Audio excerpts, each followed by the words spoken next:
Assalamualaikum warahmatullahi wabarakatuh. Selamat pagi anak-anak. Gimana nih kabarnya? Wah, pasti kalian semua pada sehat ya. Nah, di masa pandemi ini, jangan lupa kita selalu menerapkan 5M. Nah, M yang pertama ini selalu memakai masker, menjaga jarak, mencuci tangan, menghindari keramaian dan juga mengurangi mobilitas. Nah, di pembelajaran kali ini kita akan belajar mengenai mata pelajaran Bahasa Indonesia, IPA dan juga SBDP. Nah, anak-anak semua jangan lupa ya sebelum belajar, alangkah baiknya kita berdoa terlebih dahulu. Berdoa, mulai. Selesai. Nah, yang pertama kita akan belajar mengenai mata pelajaran Bahasa Indonesia dengan materi menjelaskan persamaan dan perbedaan cerita dalam bacaan dengan pengalaman pribadi atau film yang sudah ditonton dengan percaya diri. Nah, untuk persamaannya itu yang pertama, sama-sama mempunyai alur cerita, yang kedua, mempunyai amanat yang terkandung di dalamnya, yang ketiga, mempunyai tokoh dengan wataknya, yang keempat, mempunyai sudut pandang dalam pengarang.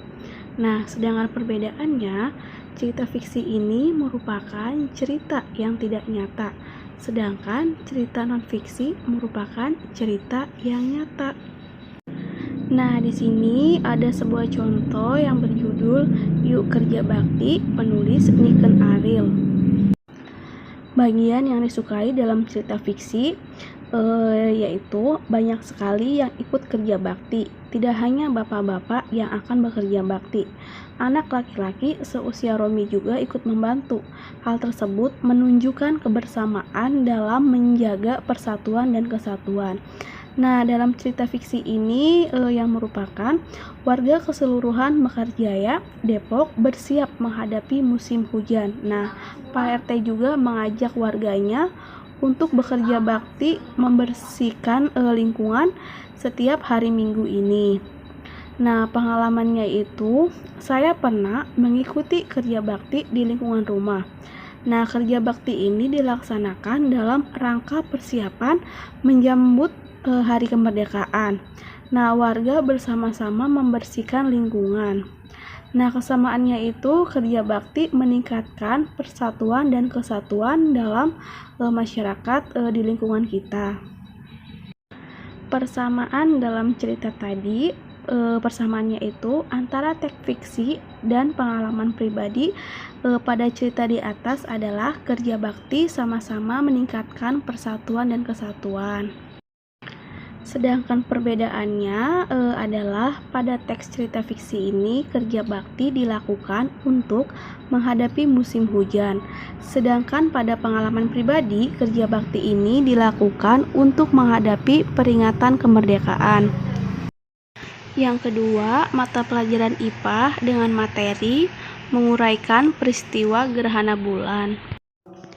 Gerhana bulan merupakan satu peristiwa yang terjadi di mana kedudukan matahari, bumi, dan bulan berada pada satu garis lurus, sehingga bayangan bumi menutupi sebagian ataupun keseluruhan bumi.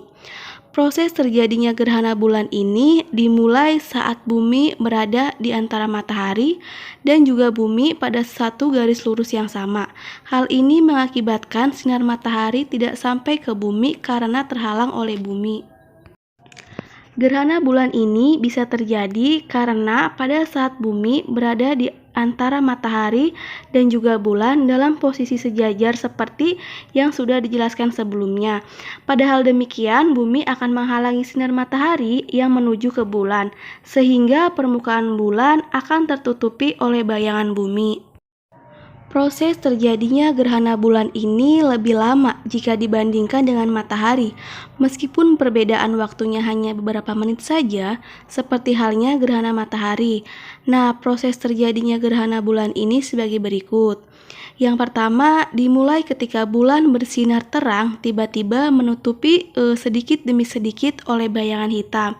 Nah, bayangan hitam ini tersebut tidak lain dan tidak bukan adalah bayangan dari bumi sendiri. Yang kedua, setelah itu lama-kelamaan bulan yang bulat tadi akan tertutup semakin lama semakin banyak sehingga bulan hanya terlihat sebagian dan semakin lama bumi juga akan terlihat menyabit. Yang ketiga, setelah bumi menjadi menyabit, lama-kelamaan bulan akan tampak menghilang karena tertutup penuh oleh bayangan bumi. Ketika saat inilah kita tidak akan melihat bulan dan juga bulan ini seperti menghilang. Yang keempat, setelah bulan tertutup semua dan tampak seperti menghilang, kemudian kita akan menyaksikan bulan kembali muncul dari arah yang pertama kali bulan itu menghilang. Munculnya bulan ini dimulai dari bentuk bulan tersebut, yaitu sabit. Nah, setelah itu bulan tersebut semakin lama akan semakin kelihatan dan menjadi setengah, dan semakin lama akan semakin utuh sehingga tampak lagi seperti semula. Selanjutnya, kita akan belajar mengenai mata pelajaran SBDP dengan materi menganalisis tema, alat, dan bahan yang digunakan untuk membuat patung konstruksi. Yang kedua, mengkategorikan patung berdasarkan teknik pembuatan dan juga alat-alat yang digunakan untuk pembuatannya. Membuat patung konstruksi dengan tema manusia. Berikut bahan-bahannya. Yang pertama, batu, besi atau logam lainnya. Yang ketiga ada kaca, tanah liat, semen, plastisin, fiber resin, kayu, kertas bekas, gift, dan juga es balok.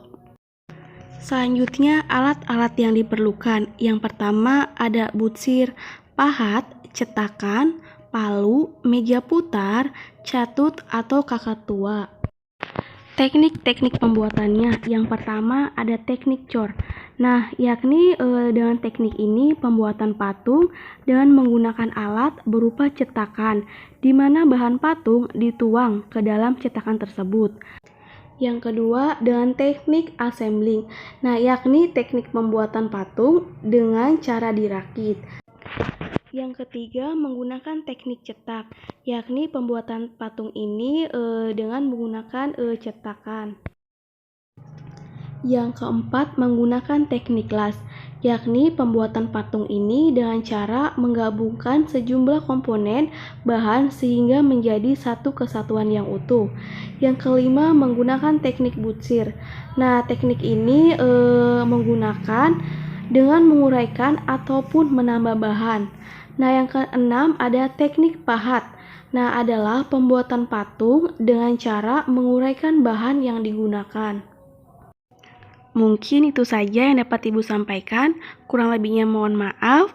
Wabillahi taufiq wal hidayah. Wassalamualaikum warahmatullahi wabarakatuh.